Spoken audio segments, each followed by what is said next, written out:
Hello जो let's see the question.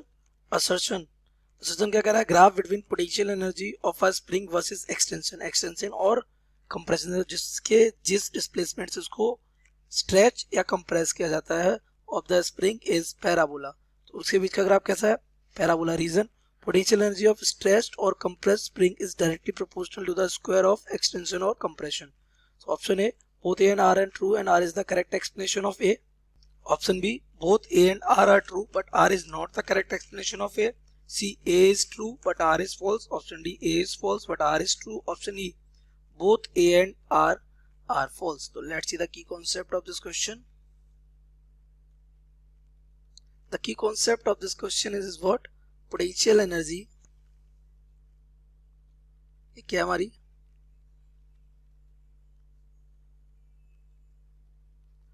Stored in a spring.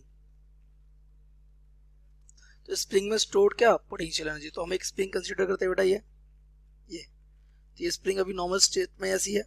यहाँ पे हमने क्या, एक एम मास की बॉडी यहाँ पे ऐसे कनेक्ट करके रखी है। अब इसको हम क्या कर दे रहे हैं? इसको कंप्रेस कर दे रहे हैं, इसे हम एक्सटेंशन बोल रहे हैं, कंप्रेशन। तो ये कंप्रेशन हुआ एक्स।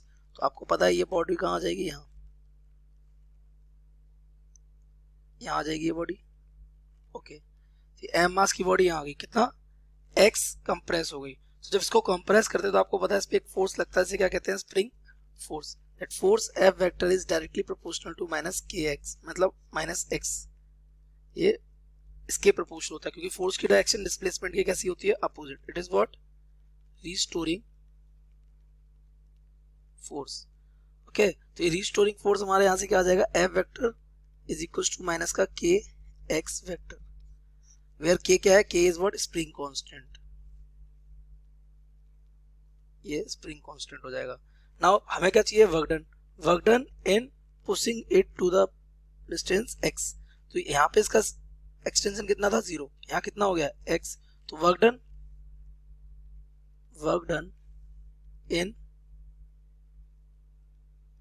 इन कंप्रेसिंग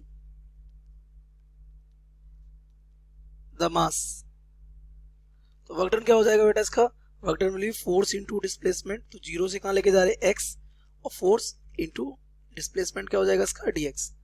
तो इसका फोर्स कितना हो जाएगा? 0 to x, ये हो जाएगा के एक्स एंड डी एक्स। के एक्स हमने इसका क्या ले लिया? मैग्नीट्यूड ले लिया यहाँ से। अगर इसका मैग्नीट्यूड लिया जाए, क्योंकि माइनस साइन क्या शो कर रहा है? अपोजिट डायरेक्शन, तो यहाँ से अगर इसका मैग्नीट्यूड लिया जाए तो एफ वेक्टर का मॉड क्या आ जाएगा? सिंपली के एक्स आ जाएगा। तो के एक्स लग दिया यहाँ पे। के कॉन्स्टेंट है, कहाँ आ जाएगा? बाहर। तो डब्ल्यू विल बी के integrate 0 to x x D x. ये एक्स का इंटीग्रेशन कितना आ जाएगा? X square by 2, limit 0 to x, upper limit minus lower limit, तो डब्ल्यू बिकम्स के एक्स स्क्वायर अपॉन 2 माइनस का 0। तो यहाँ से हमारा वर्क डन कितना आ जाता है? Half k x square. This work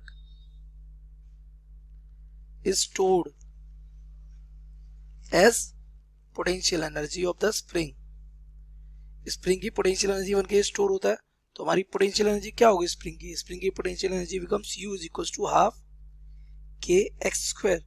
अब ये हाफ के एक्स स्क्वायर है तो ये सिंपली सा है क्या कि u हमारा यहाँ से डायरेक्टली, ये हाफ कांस्टेंट के कांस्टेंट, u किसके प्रोपोज हो जाएगा? एक्सटेंशन के डायरेक्टली प्रोपोर्शनल हो जाएगा। क्या है? एक्सटेंशन और कंप्रेशन। और ये क्या है? Potential energy. तो अगर इसका एक ग्राफ बनाया जाए, ये तो आप जैसे जैसे इस पे x ले लिया जाए, इस पे क्या ले लिया जाए? पोटेंशियल। तो जैसे जैसे x बढ़ेगा पोटेंशियल एनर्जी बढ़ेगी, तो ये बनेगा कैसा? पैराबोलिक ग्राफ बनेगा। कैसा बनेगा?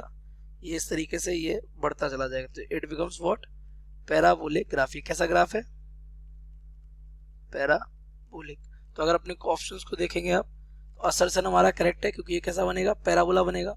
और क्योंकि ये स्क्वायर के डायरेक्टली रीजन भी करेक्ट है, और क्योंकि स्क्वायर के प्रोपोजल है इसीलिए पैराबोला बन रहा है, तो हमारा ऑप्शन ए हो जाएगा correct. The reason is the correct explanation. तो करेक्ट ऑप्शन